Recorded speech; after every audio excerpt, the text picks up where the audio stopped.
പ്രിയ ദൈവവൈദ്യരെ, ദൈവം നിന്നെ നടത്തിക്കൊണ്ടുവന്ന വഴികളൊന്ന് ഓർത്തു നോക്കുവേ.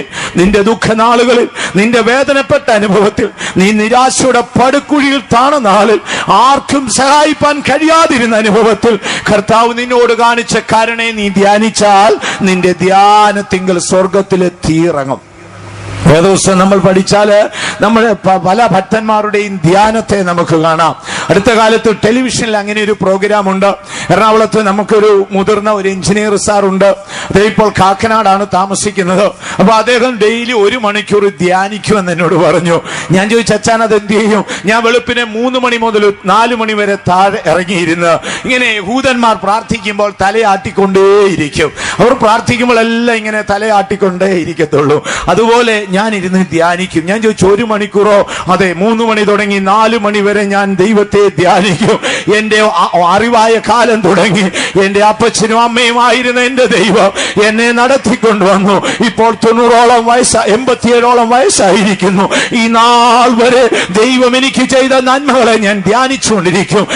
വീണ്ടും ഞാൻ 4 മണി തുടങ്ങി 5 മണി വരെ ഭൂതലത്തിലെ സകല വിശുദ്ധന്മാരെ ഓർത്ത് ദൈവത്തിന് സ്തോത്രം ചെയ്തുകൊണ്ടിരിക്കും. ഇന്ന് രാത്രി നീ ധ്യാനിക്കുമ്പോൾ സ്വർഗത്തിലെത്തി ഇറങ്ങി കത്തു. എത്ര ദൈവമക്കൾ വിശ്വസിക്കുന്നുണ്ട്? ദൈവത്തെ ഞാൻ ധ്യാനിക്കുമ്പോൾ, അവൻ എന്നെ നടത്തിയ വഴിയെ ധ്യാനിക്കുമ്പോൾ, അവൻ എനിക്ക് വേണ്ടി ചെയ്ത യുദ്ധങ്ങളെ ധ്യാനിക്കുമ്പോൾ, എന്റെ ധ്യാനത്തിൽ തീ കത്തും. സാത്താനേ, നിന്റെ ആയുധങ്ങൾ ദഹിക്കുമെന്ന് വിശ്വസിക്കുന്നവർ കരങ്ങളെ ഉയർത്തി ശക്തിയോടെ ഒരു ഹല്ലേലൂയ പറഞ്ഞിട്ട് നാം ഒന്നിച്ച് ദൈവത്തെ സ്തുതിച്ചാൽ സാത്താൻ ഈ നാട് വിട്ടുപോയി കളയും. കഴിഞ്ഞ രാത്രിയിൽ പിശാചി നമ്മളോട് യുദ്ധം ചെയ്തുകൊണ്ടേയിരുന്നു. ഇന്ന് രാത്രി ദൈവം ശക്തിയുള്ള ദൂതന്മാര് സൈന്യത്തിന്റെ അധിപതിയായ മീഖായേലിനെ ഉൾപ്പെടെ ഈ ആലപ്പുഴ പട്ടണത്തിൽ അയച്ചിരിക്കുകയാണ്. ഇന്ന് രാത്രി നമുക്ക് ദൈവത്തിന്റെ രാജ്യത്തിനായി യുദ്ധം ചെയ്യാം. ആരും അധരങ്ങളെ അടയ്ക്കരുതേ. ദൈവം നടത്തിയ വഴികളെ നീ ധ്യാനിക്കുവേൻ. ദൈവത്തിന്റെ വഴികളെ ധ്യാനിക്കുമ്പോൾ നമ്മുടെ ഉള്ളം കത്തി ജ്വലിക്കും. ദാവീദ് എന്തൊക്കെയാ ധ്യാനിച്ചെന്നറിയാമോ? ദാവീദ് അവന്റെ ബാല്യകാലം ഓർത്തു. ഒരു ദിവസം ശമൂവേൽ അവന്റെ വീട്ടിൽ ചെന്നു. ഇശായിയെ വിളിച്ചു വരുത്തി. ഇസ്രായേലിനൊരു രാജാവിനെ തെരഞ്ഞെടുക്കാനാ വന്നത്. നിന്റെ മക്കളെല്ലാരും ഒന്ന് വിളിപ്പിക്കണം. ഇശായി മക്കളെല്ലാം വിളിപ്പിച്ചു. നല്ല അജാനുഭാവുക്കളായ മക്കള്. അവരെല്ലാം വന്ന് ശമൂവേൽ ഇങ്ങനെ തുറിച്ചു നോക്കി. ഇവനാണോ? ഇവനല്ല. അടുത്തോ വന്നു. ഇവനാണോ? ഇവനല്ല. ഇങ്ങനെയായി 7 പേരും കഴിഞ്ഞു. അതിനുശേഷം ഇശായി ഇങ്ങനെ കയ്യും കെട്ടി നിൽക്കുകയാണ്. അപ്പോൾ ശമൂവേൽ ചോദിച്ചു, ഇശായിയെ, മക്കളുടെ എണ്ണം തീർന്നോ? അപ്പൊ ശമൂവേലിനൊരു സംശയം, എനിക്കാണോ തെറ്റിയത്, ഇശായിക്കാണോ തെറ്റിയത്, ദൈവത്തിനാണോ തെറ്റിയത്? ഈ വരുന്നവനൊന്നും അല്ല എന്ന് പറയുന്നു. അപ്പോഴേക്കിന് എന്ത് ചെയ്യുന്നറിയാമോ? ഇശായി പറഞ്ഞു, അല്ല പ്രവാചക, ഒരു കൊച്ചു പയ്യനുണ്ട്, അവനൊരു വീക്കിരി ചെറുക്കനാണ്, അവൻ ആട് മേയ്ക്കാൻ പോയിരിക്കുകയാണ്. ശമൂവേൽ പറഞ്ഞു, അവനെ ഇങ്ങ് കൊണ്ടുവരാൻ പറഞ്ഞു. ഉടനെ ഒരു സഹോദരൻ ഓടിപ്പോയി ഈ ദാവീദിനെ കൊണ്ടുവരിക. അപ്പൊ ശമൂവേൽ ഇങ്ങനെ നോക്കി നിന്നു. ഇങ്ങനെ മാറത്ത് ചേർന്ന് കിടക്കുന്ന ഒരു ഇടയ സഞ്ചിയുണ്ട്, കയ്യിൽ ചുരുട്ടിപ്പിടിച്ച ഒരു കവണയുണ്ട്, വലത് കയ്യിൽ ഒരു നല്ല കിന്നരമുണ്ട്. നിറം പവിഴത്തിന്റെ നിറമാണ്, കണ്ടാൽ നല്ല കോമളനാണ്. അവനിങ്ങനെ മലഞ്ചെരിവുകളെ നടന്നു വരുമ്പോൾ വയോധ്യനായ ശമൂവേലിനോട് ദൈവം പറഞ്ഞു, ആ വരുന്നവനാണ് ഇസ്രായേലിന്റെ രാജാവ്. ശമൂവേൽ ഭയപ്പെട്ടുപോയി. ശമൂവേൽ അവന്റെ തലയിൽ അഭിഷേക തൈലം ഒഴിച്ചു. അവനെ കെട്ടിപ്പിടിച്ച് ചുംബിച്ചു. ശമൂവേൽ യാത്രയായി. എന്നാൽ പിന്നീട് ഒരിക്കൽ ശമൂവേൽ ദാവീദിനോട് പറഞ്ഞു, ദാവീദേ, നിന്റെ വീട്ടിൽ വന്നപ്പോഴേ നിന്റെ അപ്പച്ചൻ നിന്നെ എണ്ണത്തിൽ കൂട്ടിയിട്ടില്ലെന്ന് തോന്നുന്നു. അങ്ങനെ പറഞ്ഞതുകൊണ്ടാണ് പിന്നീട് എഴുതി, എന്റെ അപ്പനും അമ്മയും എന്നെ മറന്നുപോയി, യഹോവയോ എന്നെ ചേർത്തുകൊണ്ടു. പ്രിയ ദൈവവൈദ്യരേ, നിന്റെ കഴിഞ്ഞകാല ജീവിതം ഓർത്തു നോക്കുവിൻ. എല്ലാവരും നിന്നെ മറന്ന നാളിൽ, സ്വന്തങ്ങളും ബന്ധങ്ങളും മറന്ന നാളിൽ, നിന്റെ മാതാപിതാക്കന്മാർ നിന്നെ മറന്ന നാളിൽ, നിന്നെ മാർവോടണച്ച രാജ്യത്വത്തിന്റെ അഭിഷേകം നൽകിയ ഒരു ദൈവം നിനക്കുണ്ട്. അവനെ ഇന്ന് രാത്രി നീ ധ്യാനിച്ചാൽ നിന്റെ ധ്യാനത്തിങ്കൽ തീർന്നു. വിശ്വസിക്കുന്നവർ വീണ്ടും കരങ്ങളെ ഉയർത്തി ഒരു ഹല്ലേലൂയ പറഞ്ഞിട്ട് ദൈവത്തിന് മഹത്വം ഉണ്ടാകട്ടെ. ദാവീദ് ഇങ്ങനെ ഓരോന്നങ്ങോട്ട് ധ്യാനിക്കാൻ തുടങ്ങിയപ്പോഴാണ് തീ കയറി കത്താൻ തുടങ്ങിയത്. അടുത്ത സ്റ്റെപ്പ് ധ്യാനിച്ചത് സിംഹത്തോടുള്ള മല്ലുപിടുത്തമാണ്. ആടുകളെ മേയിച്ചു വനാന്തരത്തിൽ നടക്കുമ്പോൾ കുറച്ചാട്ടിൻകൂട്ടമേ ഉള്ളൂ. അതിൽ ചെറുതും വലുതുമായ ആടൊക്കെ ഉണ്ട്. ദാവീദ് കിന്നരമൊക്കെ വായിച്ച് ദൈവത്തെ പാടി സ്തുതിച്ച് ഇങ്ങനെ പോകുകയാണ്. പെട്ടെന്ന് ഒരു കൂറ്റൻ സിംഹം വന്നു. വിശന്ന് വളരെ ശക്തിയുള്ള ഈ സിംഹം അലറി അടുത്തിങ്ങു വന്നു. എന്നാൽ അതിനു മുമ്പ് ശമൂവേൽ തൈലാഭിഷേകം ഒഴിച്ചിട്ടുള്ളത് കൊണ്ട് സാധാരണ ഈ സിംഹത്തെയൊക്കെ കണ്ടാൽ നമ്മളൊക്കെയാണ് തന്നെ തെരുവുനായെ കണ്ട ജീവനും കൊണ്ടോടും. ആ ഓട്ടം കണ്ടാൽ നമുക്ക് ഒളിമ്പിക്സിൽ പങ്കെടുക്കാൻ തോന്നും. അത്രമാത്രം കരുത്തേ നമുക്കുള്ളൂ. എന്നാൽ ഈ ദാവീദ് ഈ സിംഹത്തെ കണ്ടു. ദാവീദിനെ മൈൻഡ് ചെയ്യാതെ സിംഹം വന്ന് അപ്പന്റെ ആട്ടിൻകൂട്ടത്തിൽ ഒന്നിനെ പിടിച്ചു. ദാവീദ് ഓടുമെന്നാണ് സിംഹം ചിന്തിച്ചത്. എന്നാൽ ദാവീദ് ഓടിയില്ല. അവൻ മുൻപോട്ട് ചെന്നു, സിംഹത്തെ കയറി പിടിച്ചു, അതിന്റെ വാവിൽ പിടിച്ച് അകത്തി അതിന്റെ ഉള്ളിൽ നിന്ന് ആട്ടിൻകുട്ടിയെ വലിച്ചെടുത്തെറിഞ്ഞു കളഞ്ഞു. കോപിഷ്ഠനായ സിംഹം ഇര നഷ്ടപ്പെട്ടെന്ന് കണ്ടപ്പോൾ ദാവീദിന് നേരെ ചാടി വന്നു. ദാവീദ് ഭീരുവായിരുന്നില്ല. യഹോവയുടെ ആത്മാവ് അവന്റെ മേൽ വ്യാപരിച്ചു. അവൻ അതിനെ വലിച്ചു കയറി രണ്ട് ദിക്കിലേക്ക് എറിഞ്ഞു കളഞ്ഞു. അവനെ നടത്തിയ വഴികൾ അവൻ ഓർക്കാൻ തുടങ്ങി. മനോഹരമായ അരമനയിലെത്തി. ശൗലിനെ നീക്കി തന്നെ രാജാവാക്കി. യെരൂശലേമിൽ രാജാവായിരിക്കുമ്പോൾ അവൻ ദൈവം നടത്തിയ വഴികളെ ഓർത്തു. അപ്പോൾ പറയാണ്, ഞാൻ നന്മയെ ഗണ്യമാക്കാതെ മൗനമായിട്ടിരിക്കുകയായിരുന്നു. അതിനുശേഷം ഞാൻ ഇങ്ങനെ ധ്യാനിച്ചുകൊണ്ടിരുന്നു. അപ്പച്ചനും അമ്മയും മറന്നു കളഞ്ഞപ്പോൾ എന്നെ ചേർത്തൊരു ദൈവമുണ്ട്. അലറി അടുത്ത സിംഹത്തിന്റെ മൂർച്ചയുള്ള പല്ലുകൾക്കിടയിൽ നിന്ന് എന്നെ വിടുവിച്ച ഒരു ദൈവമുണ്ട്. അലറി അടുത്ത കരടിയുടെ കൈയിൽ നിന്ന് എന്നെ രക്ഷിച്ച ഒരു ദൈവമുണ്ട്. ഇസ്രായേൽ പാളയത്തെ നോക്കി വെല്ലുവിളിക്കുന്ന മല്ലനായ ഗോലിയാത്തിന്റെ ശബ്ദം കേട്ട് ശൗലും അവന്റെ സൈന്യവും ഭയപ്പെട്ടു പറയ്ക്കുമ്പോൾ കേവലം മിനുസപ്പെട്ട ഒരു കല്ലുകൊണ്ട് യഹോവയുടെ നാമം അതരത്തിൽ ഉച്ചരിച്ച് പടക്കളത്തിൽ ഓടിച്ചെന്ന് പഴയ അനുഭവങ്ങളെ ഓർമ്മ പുതുക്കിക്കൊണ്ട് ഗോലിയാത്തിനെ എറിഞ്ഞു വീഴ്ത്തിയ കാര്യം ഓർത്തപ്പോൾ അവന്റെ ഹൃദയം നന്ദി കൊണ്ട് നിറയാൻ തുടങ്ങി. മാത്രമല്ല, പ്രതിയോഗിയായ ശൗൽ, നന്മകളെ നിസ്സാരമാക്കി കളഞ്ഞ ശൗൽ, അവനൊരു കുന്തമെടുത്ത് ഒറ്റയേറെറിഞ്ഞാൽ വേദപുസ്തകം പറയുന്ന എല്ലട തെറ്റിയലെന്നാണ്. എല്ലട തെറ്റത്തില്ല. ദൈവത്തിന് മഹത്വം ഉണ്ടാകട്ടെ. അടുത്ത കാലത്ത് മതവിളകിയ ഒരു ആനയെ ഒരു പോലീസ് ഓഫീസർ വെടിവെച്ച് കൊണ്ടത് പോസ്റ്റിന്റാണ്. അപ്പൊ ഞാൻ ഓർത്ത് ഇദ്ദേഹത്തിന്റെ ഉന്നം എന്തോ ഒരു ഉന്നമാണെന്ന് നോക്കിക്കോണേ. ഇത്രയും വലിയ ആനയെ വെടിവെച്ചിട്ട് കൊണ്ടത് പോസ്റ്റിന്റാ. എന്നാൽ ഈ ശൗലിന്റെ പ്രത്യേകത എന്നറിയോ? ശൗൽ കുന്തമെടുത്ത് ഒറ്റയേറെറിഞ്ഞാൽ ഒരെള്ളട വ്യത്യാസം വരികയില്ല. ഒരു 100 മീറ്റർ അപ്പുറം 300 അടി അകലെ നിൽക്കുന്ന ഒരുവനെ കുന്തമെടുത്ത് ഒറ്റയേറെറിഞ്ഞാൽ എള്ളട തെറ്റത്തില്ല. എന്നാൽ ദാവീദിനെ എറിഞ്ഞിട്ട് എള്ളടയല്ല തെറ്റിയത്, അതിനപ്പുറം തെറ്റി മാറി. ദൈവത്തിന്റെ സംരക്ഷണമാണ്. ദൈവം തന്നെ നടത്തിയ വഴികളും തനിക്ക് വേണ്ടി ചെയ്ത യുദ്ധങ്ങളും തനിക്ക് നൽകിയ സംരക്ഷണവും തന്നോട് കാണിച്ച കരുണയും കണ്ടപ്പോൾ ദാവീദിന്റെ ധ്യാനത്തിങ്കൽ തീകത്തി. ഇന്ന് രാത്രി പ്രിയ ദൈവ വൈതലെ, ആരും അലസരായി ദൈവസനിലായിരിക്കരുത്. ഈ രാത്രി നിന്റെ ധ്യാനത്തിങ്കൽ സ്വർഗത്തിലെ ആത്മീ ഇറങ്ങി കത്തിയിരിക്കും. ദൈവം നിന്നെ നടത്തിക്കൊണ്ടുന്ന വഴികളൊന്ന് ഓർത്തു നോക്കുകയും നീ നിസ്സാരപ്പെട്ട കാര്യത്തിൽ വ്യാകുലപ്പെടുന്നതെന്ത്? നീ അലഞ്ഞു തിരിഞ്ഞ നാളിൽ നിന്നെ സംരക്ഷിച്ചത് ദൈവമല്ലേ? ആരോരുമില്ലാത്ത നാളിൽ കരുതിയത് ദൈവമല്ലേ? നീ രോഗിയായപ്പോൾ സൗഖ്യമാക്കിയത് ദൈവമല്ലേ? പാതാളത്തിന്റെ വാതിൽ നിന്ന് നിന്നെ വിടുവിച്ച് ഈ രാത്രിയിൽ ദൈവസനിൽ കൊണ്ടുവന്നത് ദൈവമല്ലേ? അവനെ നമുക്ക് ധ്യാനിക്കാം. അവന്റെ സന്നിധിയിൽ നിന്ന് പുറപ്പെട്ടൊഴുകുന്ന അഗ്നി നദി ഈ രാത്രി നിന്റെ ധ്യാനത്തിങ്കൽ കത്തട്ടെ. എന്നാൽ നിന്റെ ജീവിതത്തിന് വിടുതൽ കിട്ടും. നീ ഒരുപക്ഷെ ഒരു രോഗിയായിരിക്കാം. ഭയങ്കര ഹീനപ്പെട്ട ഒരു രോഗത്തിന് നീ അടിമയായിരിക്കാം. രോഗം നിന്റെ ശരീരത്തെ ആക്രമിച്ചിട്ട് നീ ഏറ്റവും ബലഹീനപ്പെട്ടേക്കാം. ഉണങ്ങിയ അസ്ഥികളെ എഴുന്നേൽപ്പിച്ച് അവയ്ക്ക് മാംസവും ത്വക്കും ഞരമ്പും നൽകി അവയുടെ മേൽ ജീവന്റെ ശ്വാസമൂതി അവയെ എഴുന്നേൽപ്പിച്ച ദൈവം എന്റെ ദൈവമെന്ന് ഈ രാത്രി നീ വിശ്വസിക്കുന്നെങ്കിൽ അസാധ്യങ്ങളെ അസാധ്യമാക്കി തരുന്ന ദൈവം നമ്മുടെ മധ്യേ ഉണ്ട്. വിശ്വസിക്കുന്നവർ കരങ്ങൾ ഉയർത്തി ഒരു ഹല്ലേലൂയ പറഞ്ഞാട്ടെ. ദൈവത്തിന് മഹത്വം ഉണ്ടാകട്ടെ. ഈ രാത്രിയിൽ നമ്മുടെ ധ്യാനത്തിങ്കൽ സ്വർഗത്തിലെത്തി ഇറങ്ങി കത്തണം. വീണ്ടും നാം തിരുവഴുത്തിലേക്ക് കടന്നു വരുമ്പോൾ സ്വർഗത്തിൽ നിന്ന് ഒഴുകുന്ന അഗ്നി അടുത്തതായി ചെയ്യുന്നത് ആ ശത്രുവിന്റെ ആയുധങ്ങളെ ദഹിപ്പിക്കുമെന്നാണ് എഴുതിയിരിക്കുന്നത്. 46-ാം സങ്കീർത്തനത്തിന്റെ 9-ാം വാക്യത്തിലേക്ക് വരുമ്പോൾ അവിടെ പറയുന്നു, അവൻ ഭൂമിയുടെ അറ്റം വരെ യുദ്ധങ്ങൾ നിർത്തൽ ചെയ്യും. പിന്നെ ആയുധങ്ങളും രഥങ്ങളും എല്ലാം തീയിലിട്ട് ചൂടും. വായിച്ചാട്ട്, അവൻ ഭൂമിയുടെ അറ്റം വരെയും യുദ്ധങ്ങൾ നിർത്തൽ ചെയ്യുന്നു.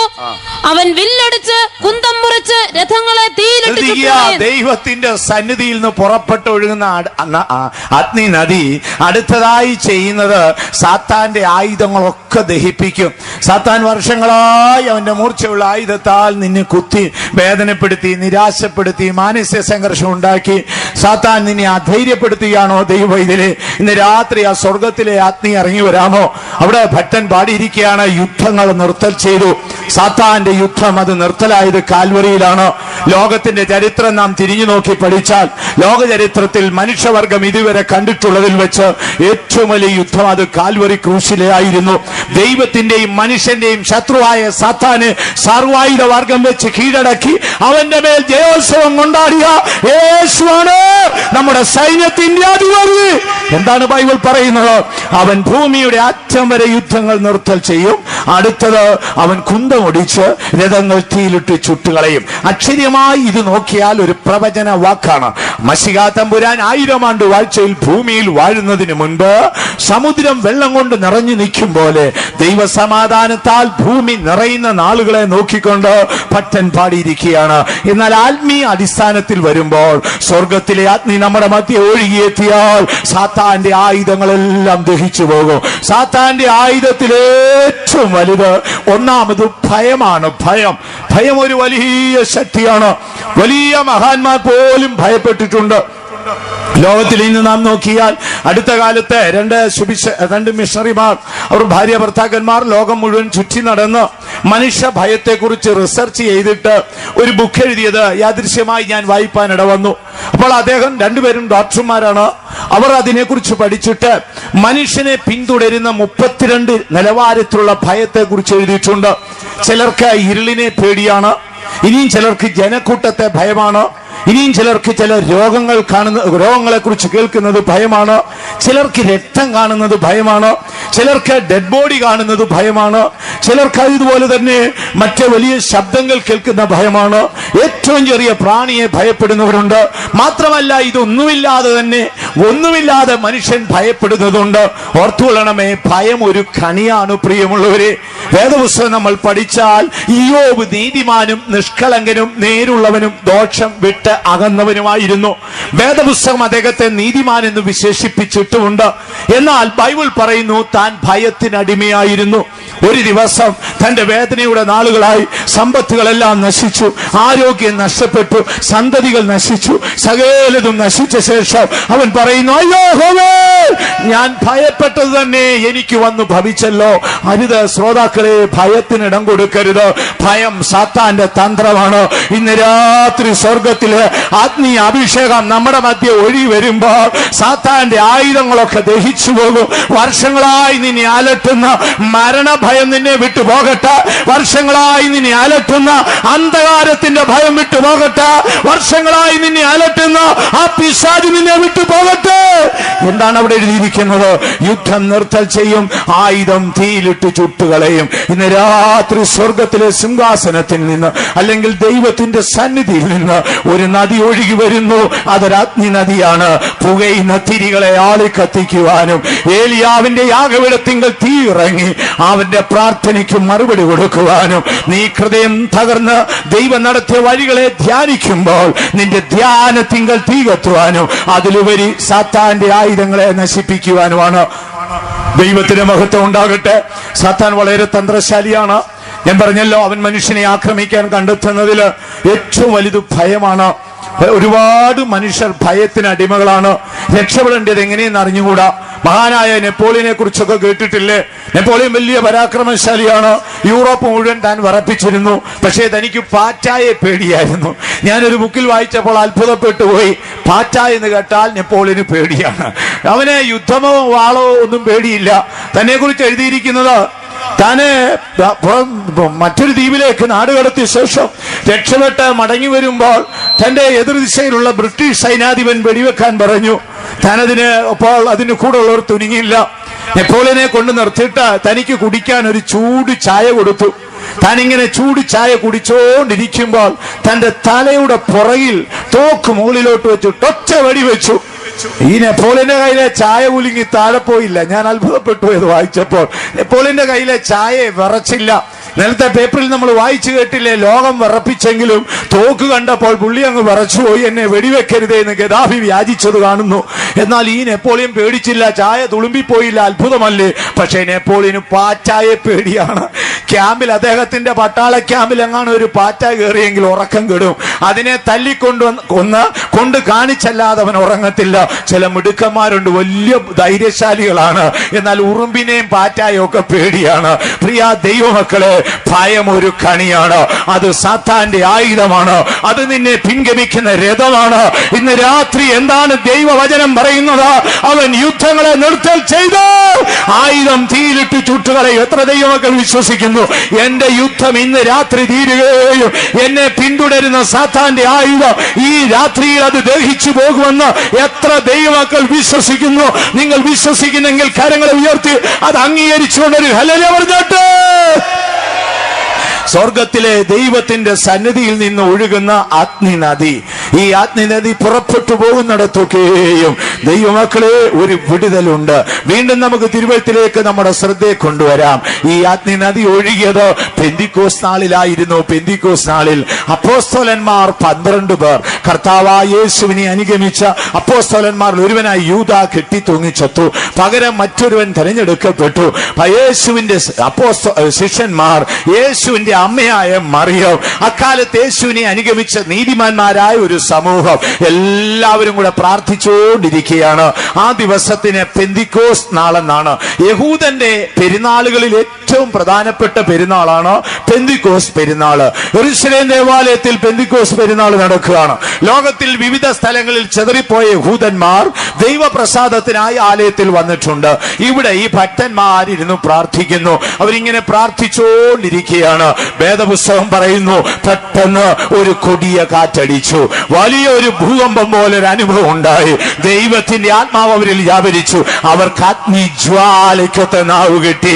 വിശുദ്ധന്മാർക്ക് അഗ്നി ജ്വാലയ്ക്കൊത്ത നാവ് കിട്ടി. ഇന്ന് രാത്രി ഭയത്തോട്, ഭീരുത്വത്തോട്, ശത്രുവിന്റെ ആയുധം കണ്ട് ഭയപ്പെടുന്ന പ്രിയ ദൈവ വൈദ്യരെ, ഈ രാത്രി നിന്റെ നാവിന്മേൽ ദൈവം തമ്പുരാൻ ഒരഗ്നി അഭിഷേകം തരാൻ പോവുകയാണ്. അപ്പോസ്തല പ്രവൃത്തി 2-ാം അധ്യായത്തിന്റെ 3-ാം വാക്യത്തിൽ വരുമ്പോൾ അവർക്ക് അഗ്നിജ്വാലയ്ക്കൊത്ത നാവുണ്ടായി. വായിച്ചാട്ടെ. അഗ്നിജ്വാല പോലെ പിളർന്നിരിക്കുന്ന നാവുകൾ അവർക്ക് പ്രത്യക്ഷമായി അവരിൽ ഓരോരുത്തന്റെ മേൽ പതിഞ്ഞു. ഓരോരുത്തന്റെ മേലും പതിഞ്ഞു. അവരുടെ വാക്കുകളൊക്കെ എന്ന് പറഞ്ഞാൽ ആളിക്കത്തുന്ന തീ പോലെയുള്ള വാക്കുകളാണ്. യഹൂദന്മാർ ഓടിക്കൂടി അവർ പറയുന്നു, അയ്യോ, ചിലര് പറഞ്ഞു ഇവര് വീഞ്ഞു കുടിച്ച് ലക്ക് കെട്ട് ലക്കില്ലാതെ പറയുകയാണെന്ന്. ഭക്തന്മാർ പറഞ്ഞു, അങ്ങനെയല്ല, ഇവർ ദൈവത്തിന്റെ വൻ കാര്യമാണ് പറയുന്നത്. ഇന്ന് രാത്രി അഗ്നി അഭിഷേകം നിന്റെ ജീവിതത്തിൽ ഇറങ്ങി വരുമ്പോൾ, നിന്റെ നാവിനെ സാത്താൻ കെട്ടിയിരിക്കുന്നെങ്കിൽ ഈ രാത്രി നിന്റെ നാവിനെ അഴിച്ച് നിന്നിൽ ഒരു അധികാരം പകർന്ന് നിന്നെ കൊണ്ട് അനേക അത്ഭുതങ്ങളെ ചെയ്യിക്കുവാൻ ഈ രാത്രി ദൈവം നിന്നോട് മനസ്സലിഞ്ഞിരിക്കുന്നു. ദൈവത്തിന് മഹത്വം ഉണ്ടാകട്ടെ. ദാനിയേൽ കണ്ട അഗ്നി നദി ഒഴുകുന്നത് ഒന്നാമത് പുകയുന്ന തിരികൾ കത്തിക്കുവാനാണ്. രണ്ടാമത് പ്രാർത്ഥനയ്ക്ക് ഈ രാത്രിയിൽ മറുപടി നൽകാനാണ്. മൂന്നാമത് ദൈവം നടത്തിയ വഴികളെ നീ ധ്യാനിക്കുമ്പോൾ നിന്റെ ധ്യാനത്തിങ്കൽ തീ ഇറങ്ങി കത്താനാണ്. നാലാമതായി നിന്നെ ആക്രമിച്ച് നിന്നെ പിന്തുടരുന്ന സാത്താന്റെ ആയുധങ്ങളെല്ലാം ദഹിപ്പിക്കാനാണ്. നീ രോഗിയായിരിക്കാം, ഈ രാത്രി നീ എതിർത്ത് നിന്നാൽ രോഗം നിന്നെ വിട്ടുപോകും. നീ ഒരുപക്ഷെ പിശാചിനാൽ ബന്ധിതനായിരിക്കാം. ഈ രാത്രി അഗ്നി അഭിഷേകം നിന്റെ മേൽ പകരുമ്പോൾ നിനക്ക് തീജ്വാലയ്ക്കൊത്തൊരു നാവുണ്ടാകും. യോഹന്നാൻ യേശുവിനെ കണ്ടിട്ട് പറയുന്നു, അവന്റെ വായിൽ മൂർച്ചയുള്ള വാളുകൾ ഉണ്ടായിരുന്നു. ആ വാൾ ഏതെന്നറിയാമോ? മശിഹ പ്രത്യക്ഷപ്പെട്ട് അവന്റെ വാളിനാൽ അവന്റെ നാവിലെ വാളുകൊണ്ട് എതിർ ക്രിസ്തുവിനെ നശിപ്പിക്കേണ്ടതിനാണ്. ഇന്ന് രാത്രി അഗ്നി അഭിഷേകം നിന്റെ മേൽ പകരുമ്പോൾ നിന്റെ അതരത്തിലും അതുപോലെ ഒരു നാവ് ദൈവം നിനക്ക് തരും. അതുപോലെയുള്ള വാക്ക് നിനക്ക് തരും. അതുപോലെ ഒരു അധികാരം നിനക്ക് തരും. പത്രോസ് എഴുന്നേറ്റ് നിന്ന് പ്രസംഗിക്കുന്ന കണ്ടപ്പോൾ യഹൂദന്മാർ പറയുകയാണ്, വിദ്യാഭ്യാസമില്ലാത്ത ഇവർക്ക് എവിടെ നിന്നാണ് ഈ ധൈര്യം? ഒരു കാലത്ത് കർത്താവിനെ തള്ളിപ്പറഞ്ഞ് ജീവനും കൊണ്ടോടി ഞാൻ അവനെ അറിയുന്നില്ലെന്ന് പറഞ്ഞ് പാണയിടുവാനും ഭ്യാകുവാനും ഒക്കെ തുടങ്ങിയ പത്രോസ് ഇപ്പോൾ മുഴു ശബ്ദത്തോട് യഹൂദന്മാരോട് പറയുന്നു, യഹൂദന്മാരെ, നിങ്ങൾ ക്രൂശിച്ചു വന്ന എന്റെ കർത്താവിനെ എന്റെ പിതാവായ ദൈവം ഉയർപ്പിച്ചു, അവൻ സ്വർഗാരോഹണം ചെയ്തു എന്ന് പറയുവാനുള്ള ധൈര്യം കിട്ടിയത് എവിടെ നിന്നറിയാമോ? അവനിൽ വ്യാപരിച്ച ആത്മീയ അഭിഷേകമാണ്. ഇന്ന് രാത്രി ദൈവം നിനക്കൊരു ആത്മീയ അഭിഷേകം തരുമ്പോൾ നിന്റെ നാവിന്റെ കെട്ട് പൊട്ടിപ്പോകും. നീ അത് പൂർണ്ണമായി വിശ്വസിച്ചു കൊള്ളണം. ഇന്ന് രാത്രി ആത്മീയ അഭിഷേകം നിന്റെ മേൽ വരുമ്പോൾ സ്വർഗത്തിൽ ലോകത്തിലെ ദൈവം നിനക്ക് അതോടൊപ്പം ഒരു അധികാരം തരും. ഇതുവരെയും സാത്താനെതിരെ സംസാരിക്കുവാൻ, അവനെ ഒന്ന് കർക്കശമായി ശാസിക്കുവാൻ കഴിയാത്തവണ്ണം നീ ഭയപ്പെട്ടവനാണെങ്കിൽ, സിയോനിൽ നിന്ന് അഭിഷേകം ചെയ്ത ദൈവം ഇന്ന് രാത്രി നിന്നോട് പറയുകയാണ്, നിന്റെ മേലൊരു അഗ്നി നദി ഒഴുകിയെത്തും. നിന്റെ ആദരം മൂർച്ചയുള്ള വാളായിരിക്കും. നിന്റെ ശബ്ദം കേൾക്കുമ്പോൾ പിശാചി വിറച്ച് അവൻ നിന്നെ വിട്ടോടി പോകും. ഇന്ന് രാത്രി അഗ്നി അഭിഷേകത്തിന് നമുക്ക് നമ്മുടെ ഹൃദയങ്ങളെ ഏൽപ്പിച്ചു കൊടുക്കാം. ഇത് പ്രാർത്ഥനയ്ക്ക് മറുപടി തരുന്ന അഗ്നിയാണ്. ഇത് സാത്താന്റെ ആയുധങ്ങളെ ദഹിപ്പിക്കുന്ന അഗ്നിയാണ്. ഇത് നമ്മുടെ നാവിനെ ബലപ്പെടുത്തുന്ന അഗ്നിയാണ്. ഈ രാത്രിയിൽ പുകയുന്ന തിരികളെ നിങ്ങളെ കത്തിക്കുവാൻ നിന്നെ സ്നേഹിക്കുന്ന കർത്താവ് നിന്റെ സന്നിധിയിൽ വന്നിട്ടുണ്ട്. ദൈവത്തിന് മഹത്വം ഉണ്ടാകട്ടെ. വീണ്ടും തിരുവഴുത്തിലേക്ക് നമ്മുടെ ശ്രദ്ധയെ കൊണ്ടുവരുമ്പോൾ വെളിപ്പാട് പുസ്തകം 22 അധ്യായത്തിന്റെ 1 വാക്യത്തിൽ മറ്റൊരു നദിയെ നമുക്ക് കാണാം.